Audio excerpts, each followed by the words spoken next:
Let's look at the multiple problems that are facing Nigeria right now. Multiple problems. And in trying to get solutions for the problems of Nigeria, there's one mistake that all of us are making, or all of us have made so far. We are looking at the problems of Nigeria in silos. We think that the problem is just corruption, so we look at it politically. Some others will look at it in other perspectives. There's a religious problem side to it. There is a football or a sports portion of it. There's a fashion portion of it. There is a movies portion of it. If you like, call it entertainment portion. Yeah.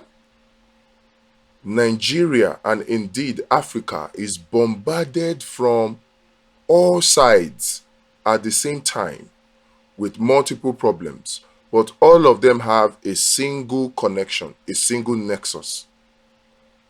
All the problems that Africa or Nigeria is facing, they are connected. We are not looking at that connection.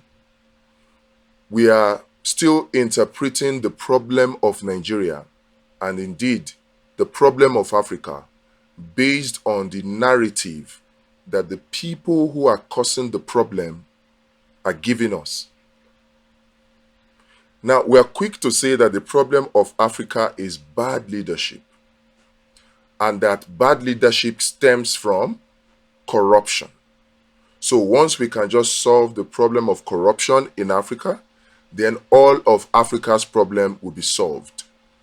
If we can solve the problem of corruption in Nigeria, then all of Nigeria's problem will be solved. Is this really the case? Remember, if you misdiagnose a sickness, treating that sickness is impossible. If you misdiagnose a sickness, treating that sickness will be impossible. Tell me, how is it possible that somebody who has a viral disease like HIV, okay, let me not use HIV. HIV is too far. Let me just talk about hepatitis. Somebody who has a viral disease like hepatitis, and that person is showing symptoms of headache. How is it possible for that person to be treated correctly if the person is treated based on the symptoms of headache and the person is pumped with paracetamol?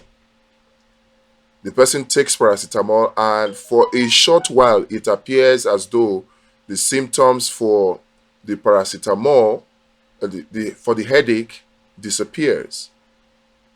Tell me, will that symptom show its face again?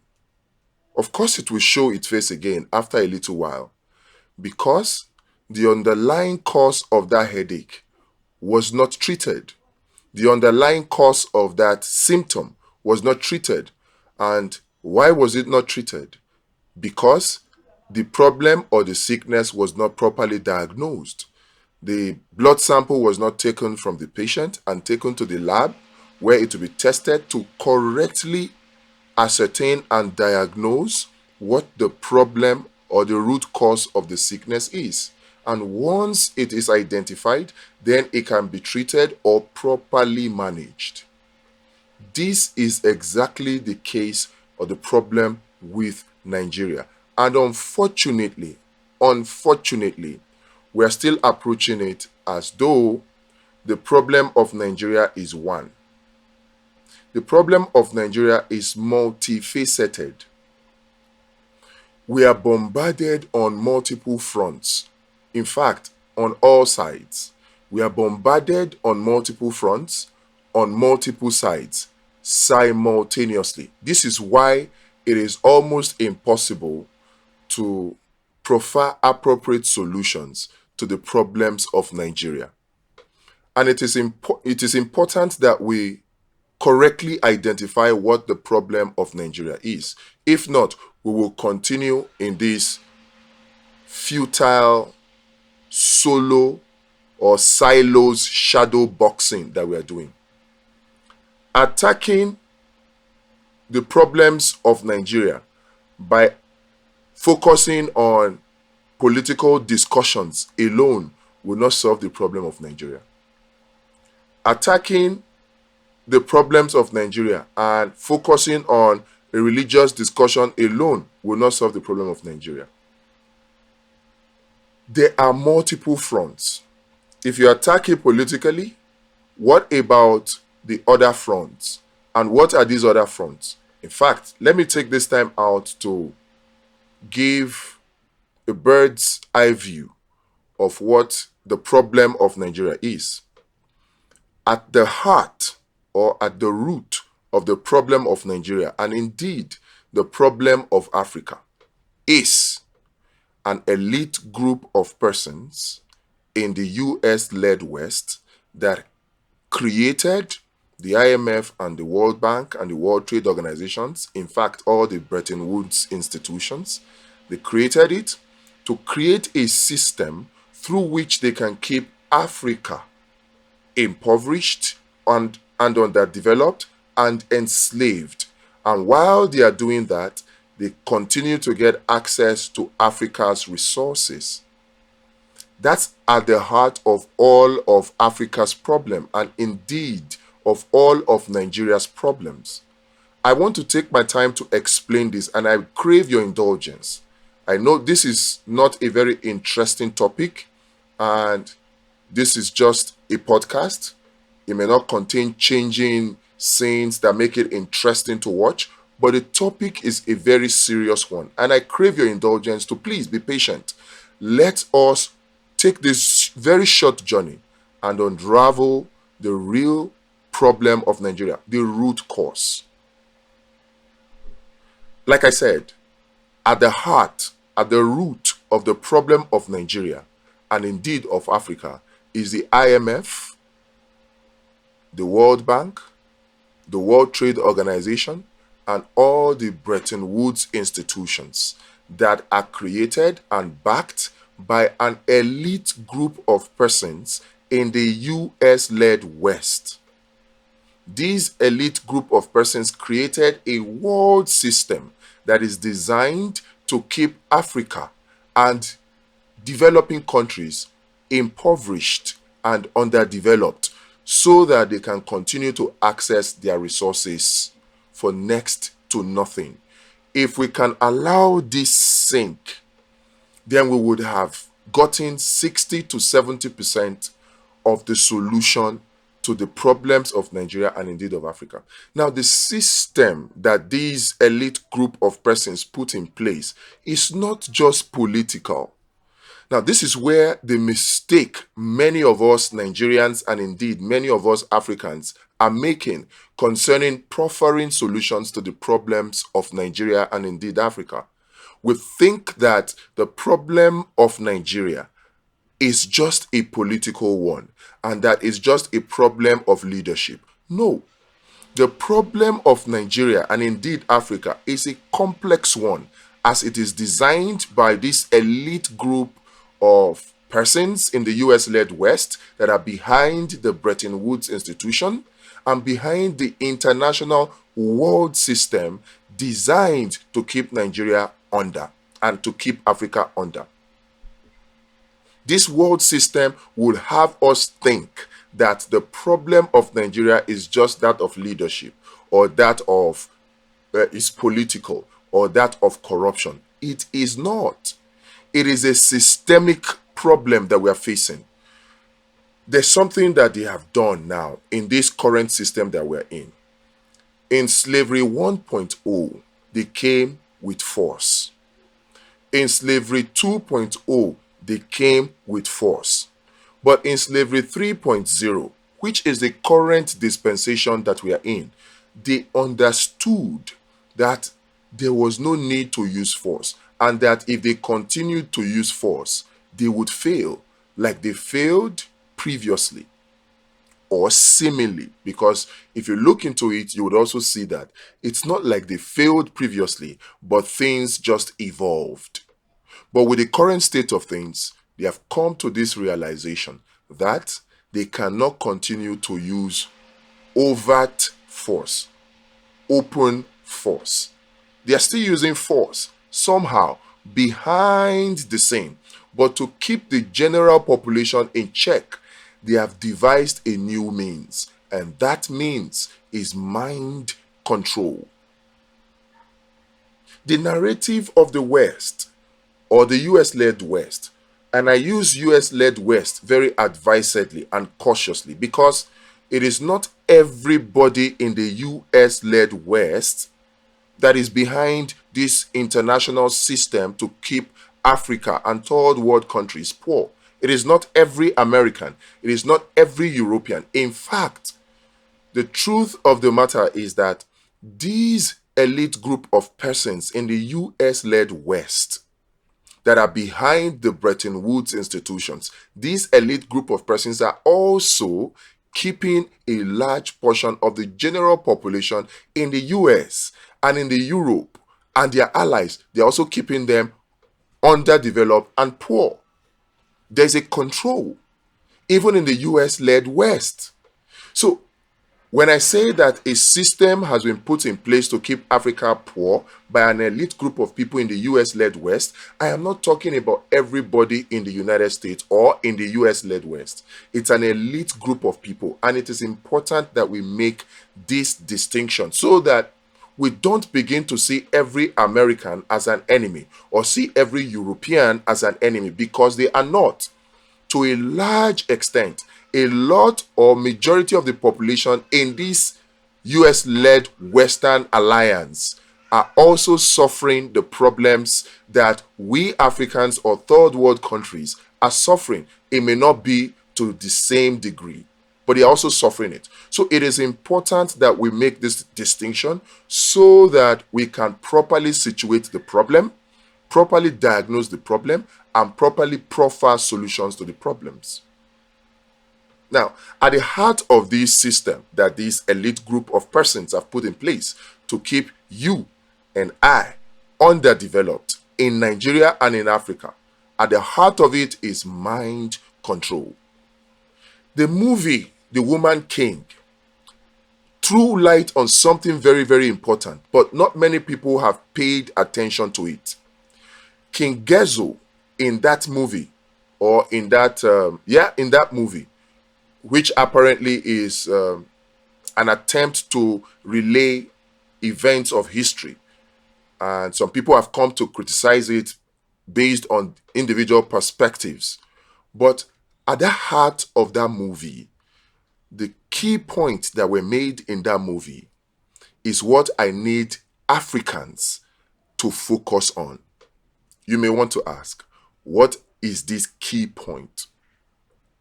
At some point, particularly after the warriors defeated the Oyo Empire and some of the so-called slavers, I don't want to call them slave masters because they are not masters, they are just slavers, all right? Let's stop using this word slave masters. No tribe or no race is a master to another race. You just have a group of persons that are slavers. They enjoy slavery. The slavers are a combination of both international and local. But let me not digress too much. After they fought that battle and they came back, the king made a profound statement. And the statement was this. He said the Europeans and the Americans have found that when you want to keep a people in chains, you must first convince them that they are meant to be bound. This statement is very, very, very profound.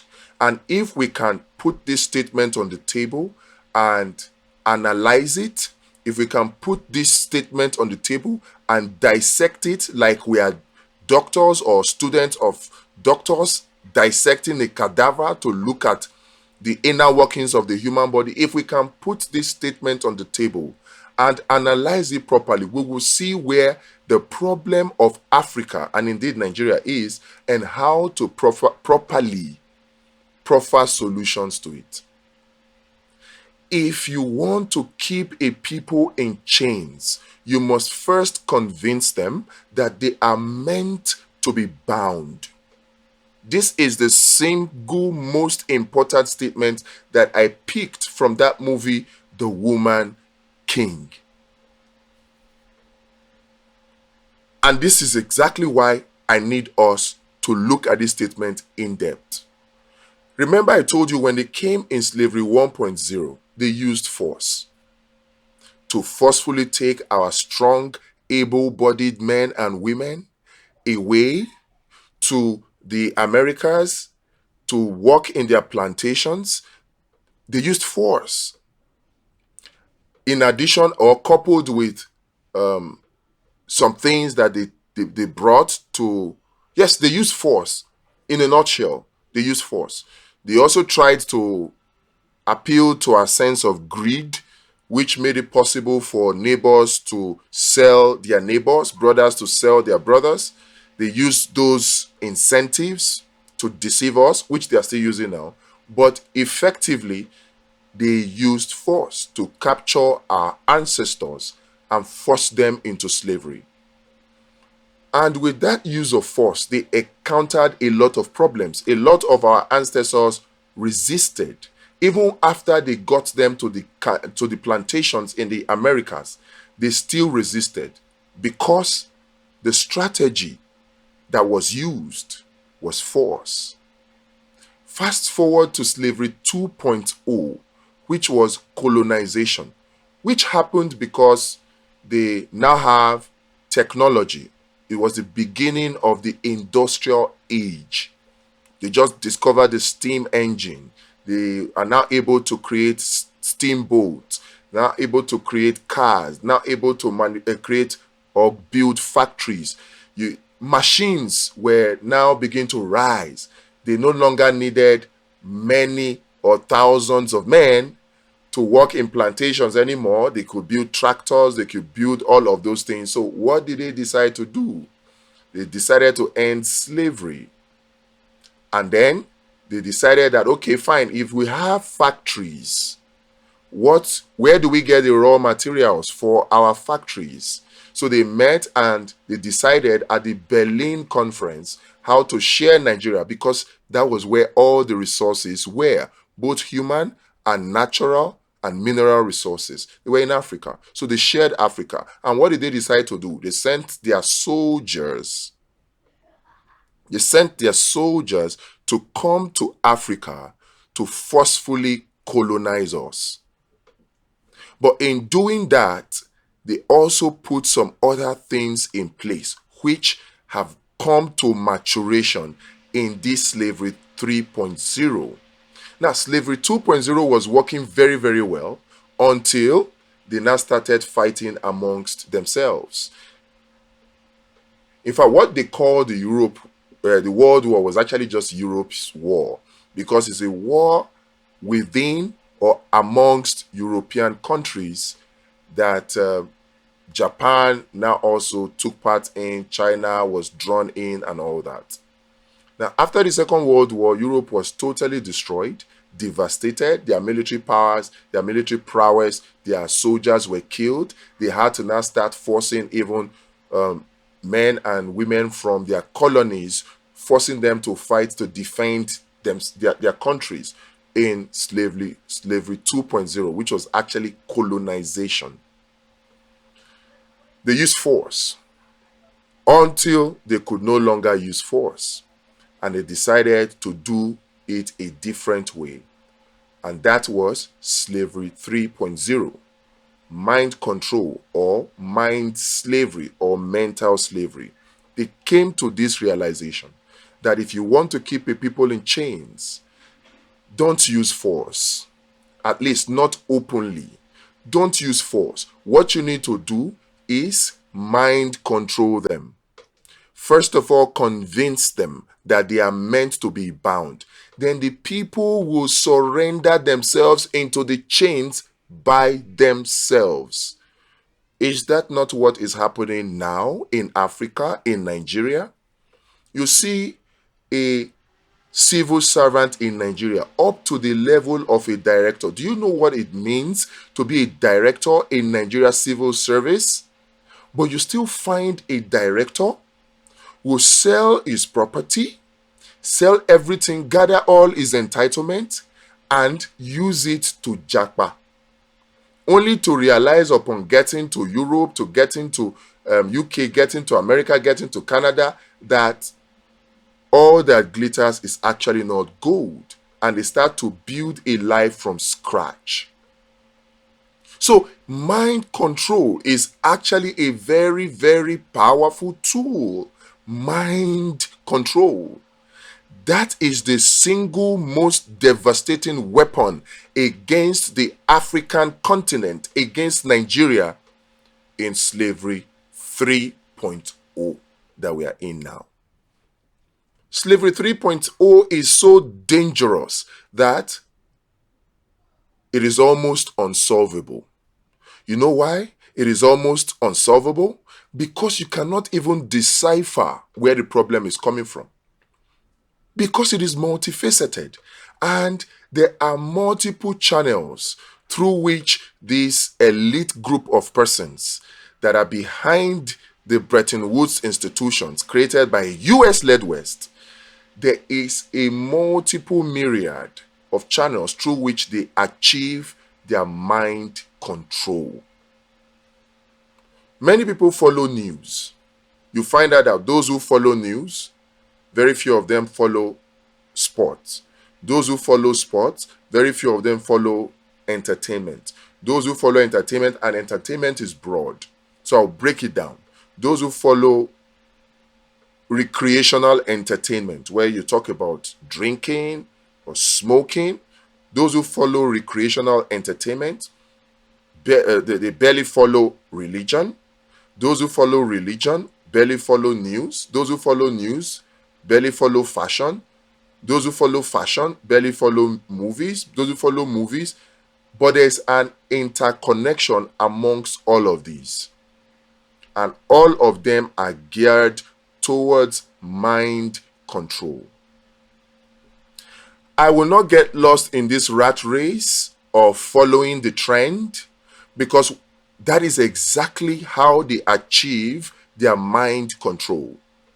Trends.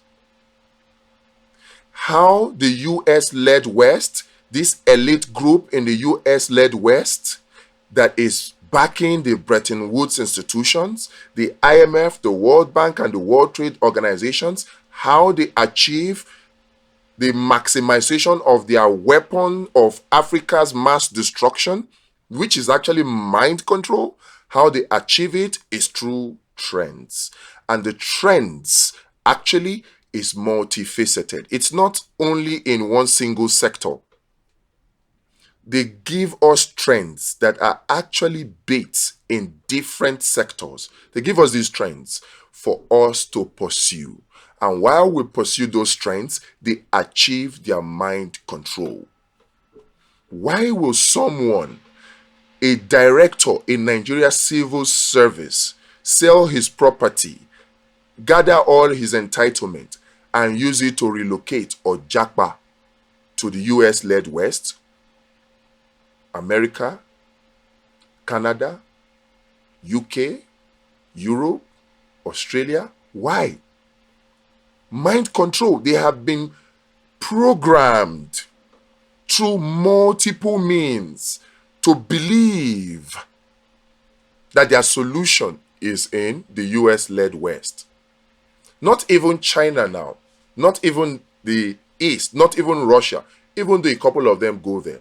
But the programming is more in favor of the US-led West. Why?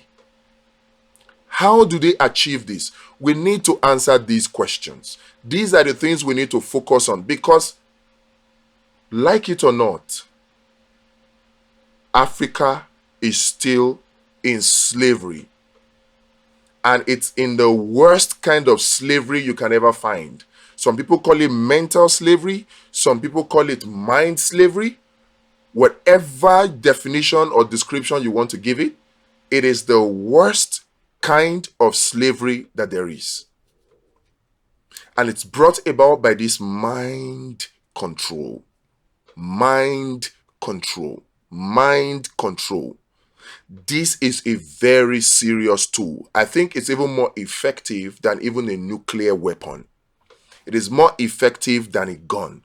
You know, when people, journalists, writers say that the pen is mightier than the sword, it is because of the effect of the ability of the pen to achieve mind control.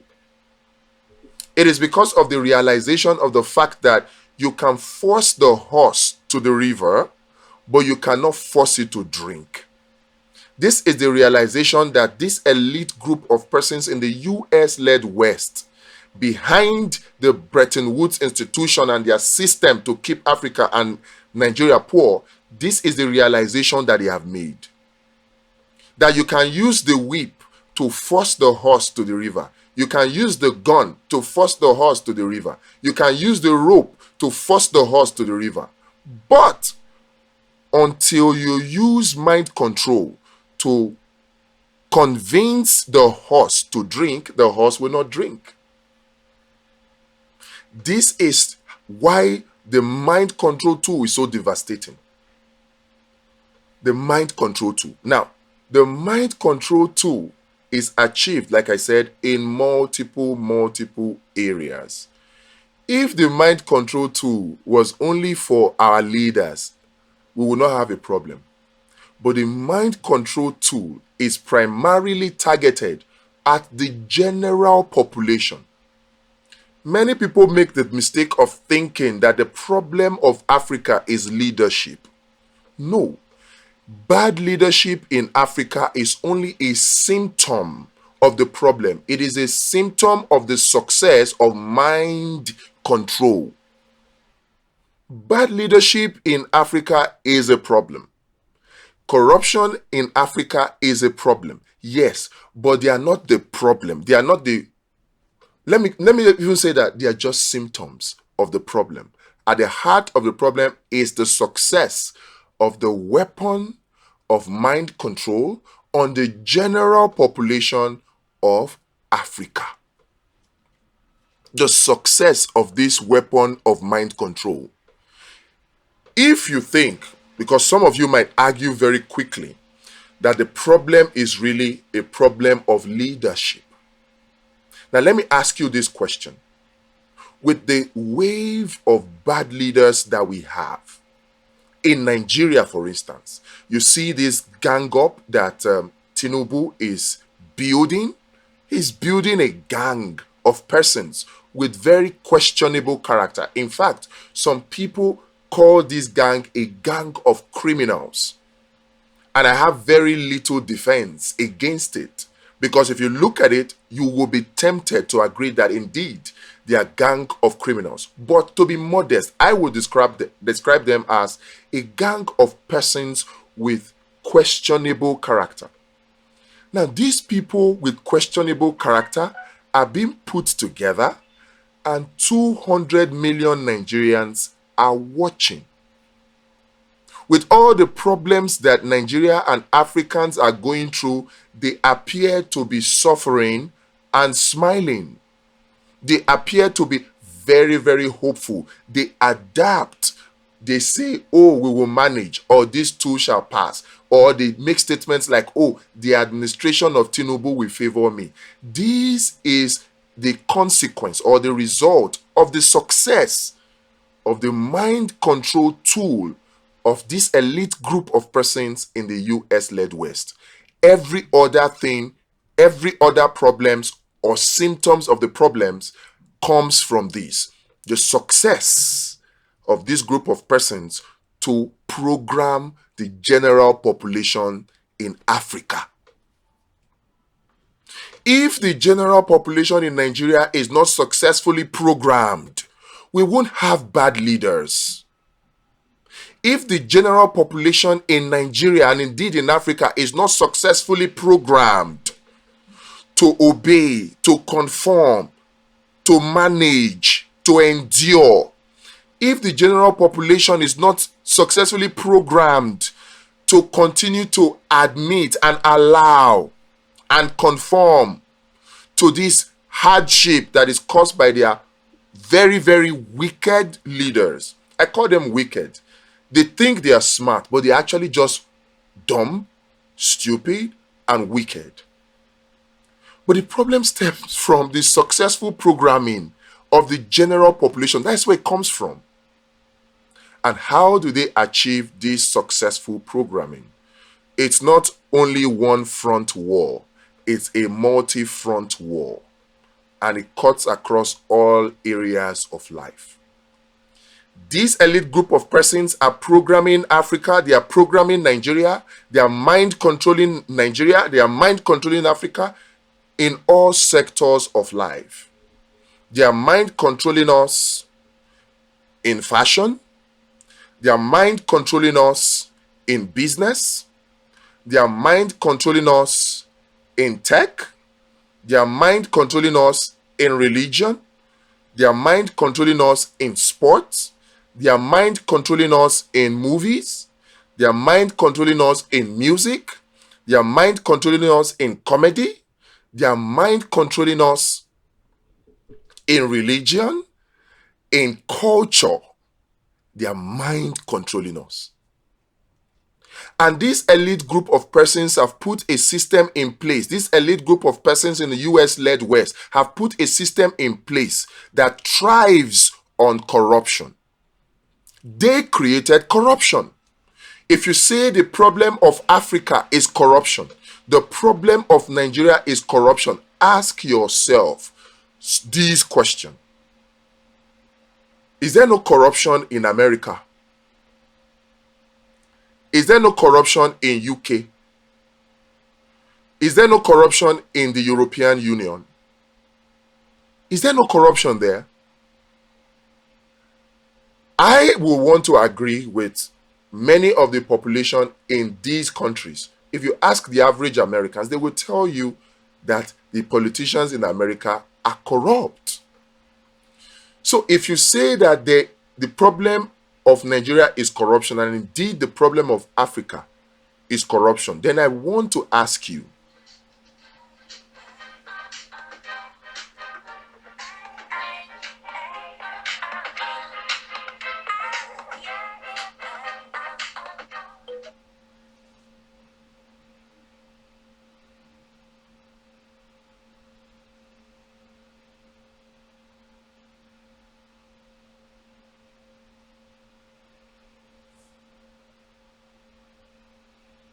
sorry about that. So if the problem of Nigeria is corruption, ask yourself, how did the corruption start? Because when you say corruption in Nigeria, corruption in Africa, let's define corruption. Corruption generally, if properly defined, would actually affect everybody. Because corruption will be using or anything that is not right is corruption. So you can say stealing is corruption, bribery is corruption, robbery is corruption, forgery is corruption. But these are well-defined crimes. So when we talk corruption, if we go deeply into what corruption is, then we will be talking about corruption in terms of using public funds for personal gains and personal interest. Using public office, using public funds for personal gains and for personal profits. Now, African leaders are corrupt. How is this corruption perpetrated? The African leaders steal the resources or the public resources of their countries, yes. Where do they keep these resources? They keep these resources in banks in the US-led West. That's where they keep the resources. So if the US-led West, JP Morgan Chase and the likes, if they refuse to allow illicit inflows like they force African countries to do, if they refuse to receive the illicit inflows from corrupt African and Nigerian politicians, will there be corruption? Will there? If they refuse and make it impossible for our corrupt politicians to travel to their own lands, to their own countries, to EU, to UK, to Canada, to Dubai, to China, to Japan, to Canada, America, if they refuse to allow Nigerian population, if they refuse, they allow Nigerian leaders to buy properties in their land, will there be corruption? The IMF and the World Bank, who determines the GDP of countries, they know why they created corruption. And I am not the one saying that the West created corruption. There are several Western journalists and Western public speakers, Western experts that have said it, that corruption was created by the IMF and World Bank to use a system of aid and privatization and conflict to do one thing: keep Africa and third world countries impoverished. I'm not the one that said IMF created corruption. It is public knowledge, but we overlook the inner details of how the IMF really created corruption.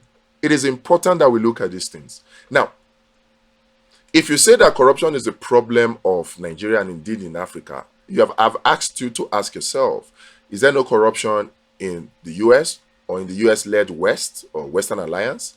And two, if the US-led West refuses to allow illicit transfers from our corrupt African leaders into their economy, and they refuse to allow our corrupt leaders in Africa and indeed in Nigeria to buy properties and store their stolen wealth in the US-led West, will there be corruption? The answer is no. So the reason why the IMF and the World Bank and the other Bretton Woods institutions created corruption is so that they can use it as a tool to keep Africa impoverished. And they are using the weapon of mind control. Remember, I told you, they are controlling us religiously. Corruption will not thrive, let me not say corruption will not thrive. The symptoms that we see, bad governance that Africans experience, will not manifest if the people truly and thoroughly understand.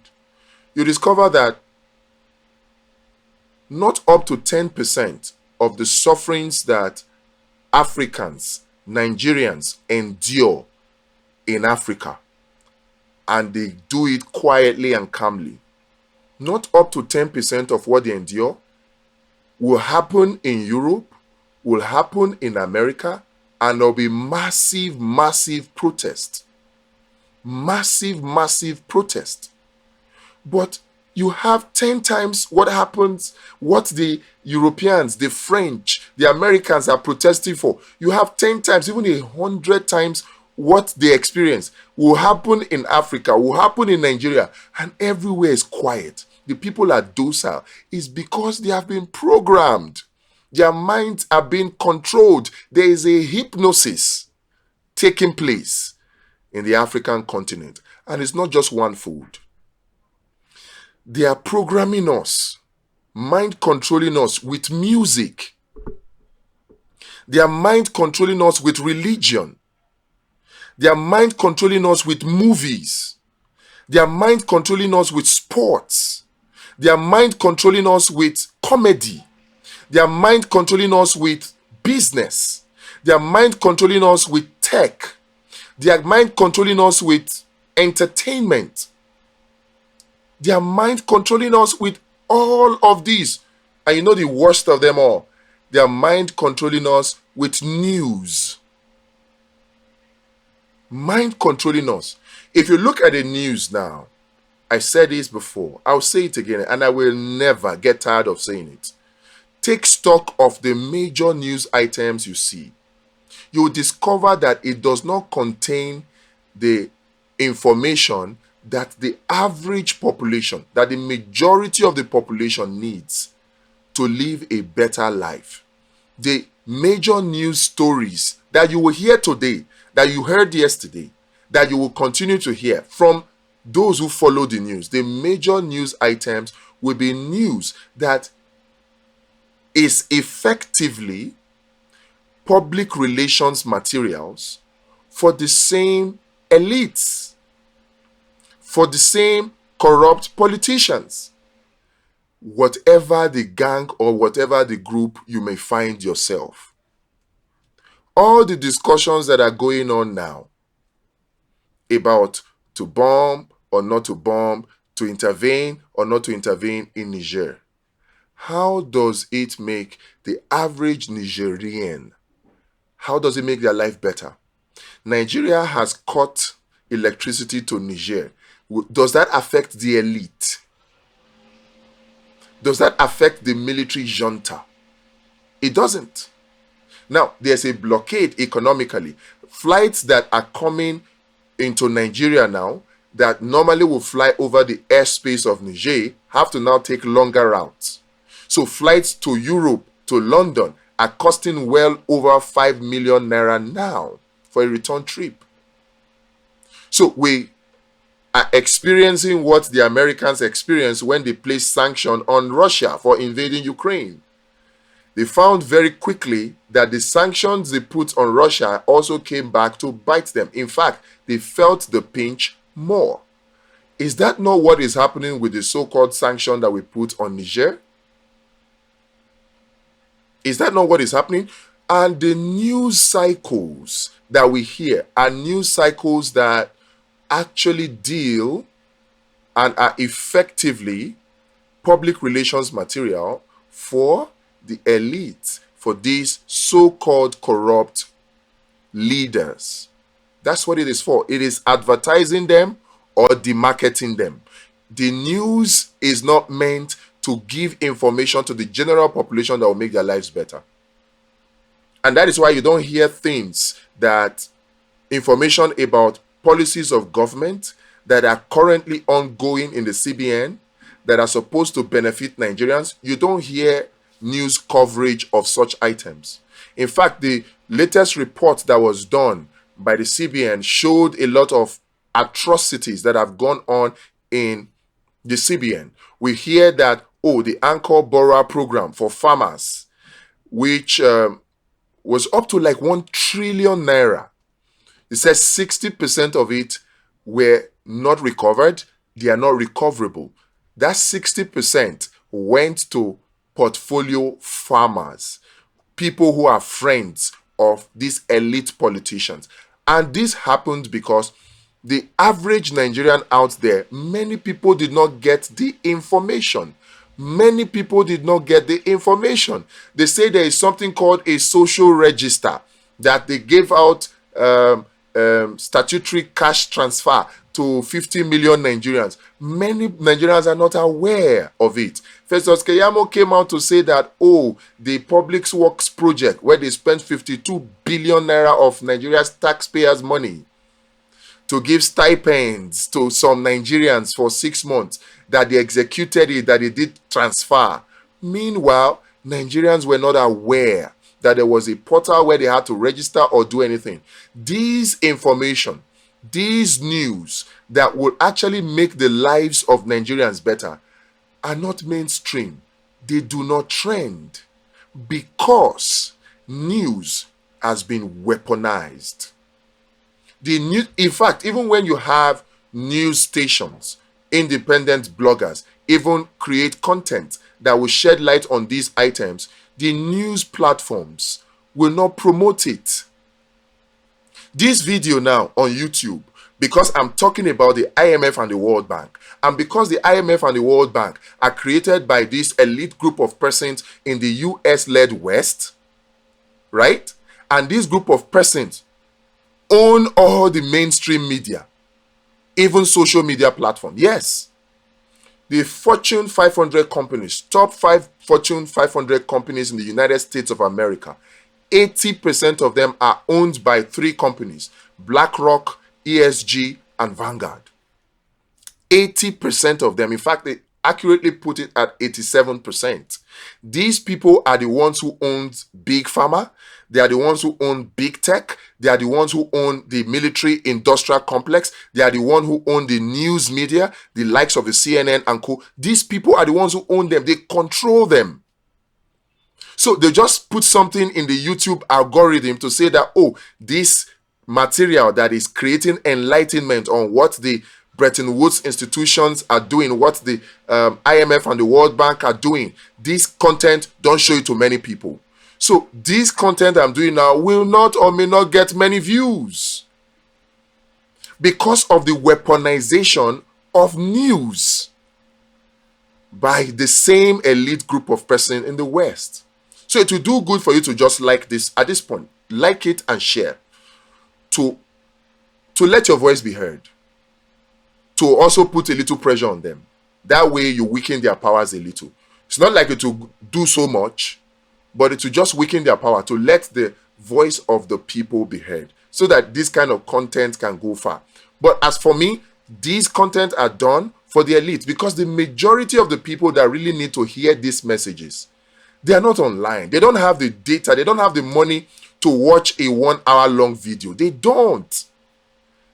They don't. And so we need to take the message offline. We need to take the message offline, and we're doing that. And of course, at this junction, I would also like to ask for your support. Whatever contributions you can do, you can make.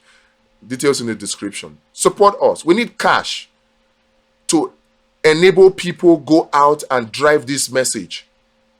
We need more people to start talking about these things instead of chasing trends to get views, to make money online. Because that is actually just playing into the weaponization of the news to make it a weapon of mind control. That's what it is. A weapon of mind control to keep Africa impoverished. That's just the news. The same thing with music. Many people scream and say, oh, Afrobeat to the world. Afrobeat is empowering African youth. I ask yourself, how many youth has Afrobeat empowered? Do you know that even the so-called Afrobeat is made in US? It's made in the West. You say, oh, they came now, they told us, Davido sold out show in US, O2 Arena in UK, Burna Boy sold out. Which one again? It even came out recently to tell us that Spotify, Nigerians made 13 billion naira on streams. Guess what? The majority of the monies that these African celebrity artists make, majority of them never get to Nigeria. They never get, because first of all, they will first of all tax those returns heavily. And whatever gets to these artists, whatever gets to Davido, to Burna Boy, to Whiskey, to whoever, whatever gets to them, they use those money. Now, you need to look at how they spend the money for you to see the purpose or how music has been weaponized against the general population in Africa. How do these artists spend their money? You see, a Davido is wearing blings, bling bling. The bling is bought from the West or maybe the East. You see him, he's driving or he buys and they boast about it. They don't know that they're actually just showing how foolish and dumb they are. You see, the average billionaire in the West can buy a Lamborghini. They can buy a Ferrari, but they actually don't buy the Lamborghini directly. Instead of Mark Zuckerberg to buy a Lamborghini, he buys into the company. So he has a share. And as a shareholder, the company gives you a Lamborghini. So if you see a Lamborghini with these people, which they don't even drive, it is not a Lamborghini that they bought. They bought into the company. But what do we Africans do to show you how dumb we are? A Davido goes and buys a Lamborghini. A Burna Boy goes to buy a Ferrari. Guess what you're doing when you buy a Ferrari or when you buy a Lamborghini? Two things, two very wicked things. Number one, The monies that is supposed to come into Nigeria to develop the Nigerian economy goes back to those Western economies to create more jobs. That's the one thing. Then number two, it goes to brainwash and mind program other Nigerians, other artists to also start thinking about buying Ferrari and Lamborghini when they also make it.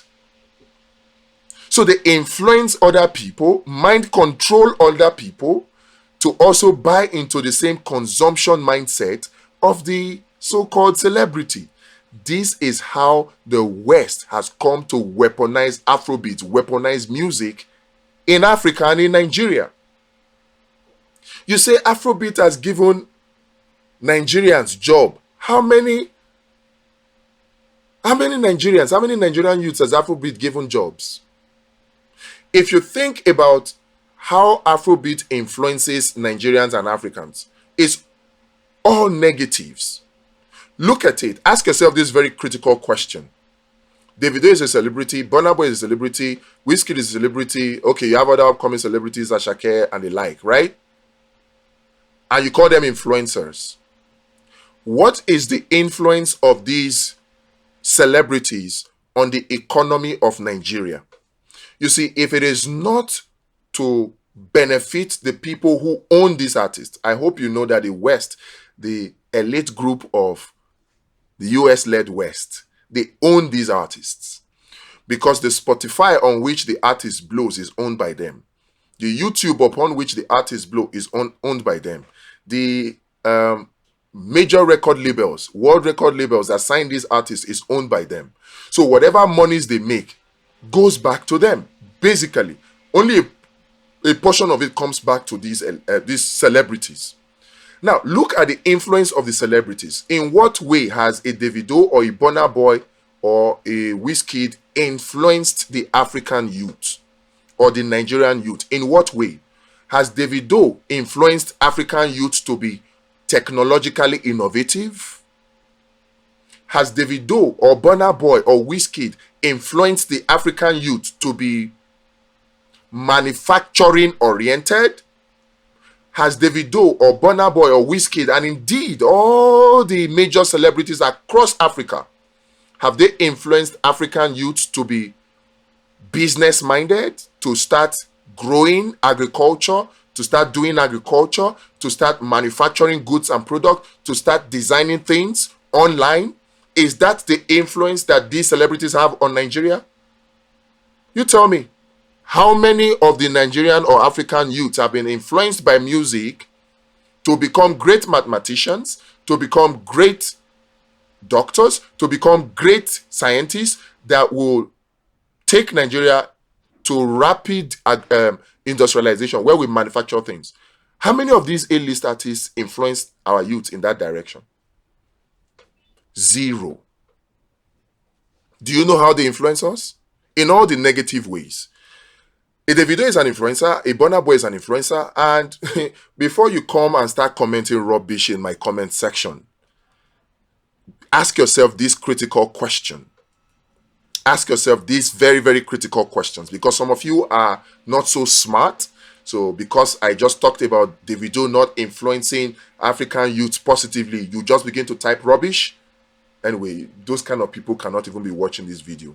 You don't have that kind of attention span, which is part of the success of the mind control tool of the West. They have shortened the attention span of our youths. If you look at TikTok in China, the kind of videos they are shown, that their children are shown, that their youths are shown, is different from what they're showing us in Nigeria. And because of the consumption mindset that has been programmed into the general population of Africa and inclusive of Nigeria, the US-led West, through their major media, whether it is mainstream media or social media platforms, actually push out content that will continue to program the general population to remain dumb and remain compliant and remain obedient to their destructive policies in Africa. Yes, that's why content on YouTube that gets views are content that are dividing us or content that are influencing us wrongly. Those are the contents that get views. You can't do a content that is sensible and get many views. It is very, very rare, unless the people who will ultimately benefit are the people that run the companies that are owned by this elite group of people in the US-led West. Let's come back to the question of the influence of celebrities in Africa. And this whole celebrity concept cuts across religion, cuts across movies, cuts across music, cuts across sports, cuts across comedy, cuts across fashion, cuts across business, cuts across tech. This whole celebrity concept. And it's used to influence. So artists are influencers. Movie actors and actresses are influencers, yeah? But ask yourself, using the example of music now, how do these music celebrities influence our youths? I told you now, and you agree with me. If you don't, I'd like to hear your argument. I told you, I said, they have never influenced us to be manufacturing oriented. I don't think there's any youth in Nigeria that has been influenced by Davido to go and start up a factory and start manufacturing goods. I don't think there's any youth in Nigeria that has been influenced by Davido to start developing a software app or build a tech company. I don't think there is. If there is, I stand corrected. But majorly, where you see the influence of these people is in imbibing or influencing our youths to do betting. So you see that the major sponsors of these music artists, the comedy artists, the movie artists, they are these betting companies that promote betting. So they use these celebrities to influence the general population to gamble. And guess who are the major beneficiaries of the gambling habit of these gambling companies? They are corporations in the US-led West. All your 1xBet, NairaBet, they got their franchise from betting companies in Europe and America. So ultimately, the little money that we don't have, they they cunningly take it from you using these so-called celebrities or influencers, and the money ultimately goes back to them. They influence us to drink alcohol and to smoke. That's what the influencers do. They influence our youth to be promiscuous. So you have the over hyper sexualization of the African youth, of the Nigerian youth. So rather than use their creative energies to do positive things that would develop the African economy, they have been hyper-sexualized. And nothing can be as addictive as these things. So they hyper-sexualize, they encourage and brainwash our youth to smoke and to drink, and then they imbibe the culture of betting. These are the only things that the so-called influencers actually add to the whole society of Nigeria and Africa. And this system is put in place by this elite group of people in the West. So they program us. Look at even religion. Do you know that religion in Nigeria is either made in China? It's made in China. It's made in China. What do you need to start a church in Africa? You get a building, right? The roofing sheets and the iron rods that are used to make that church is actually imported, basically from China. So after setting up the building, the church needs to put chairs. These chairs can be aluminum, it can be metal, it can be whatever. And the chances are there that these chairs, because we don't have a very healthy steel sector, they import them too from China. Good. The pastor needs to preach.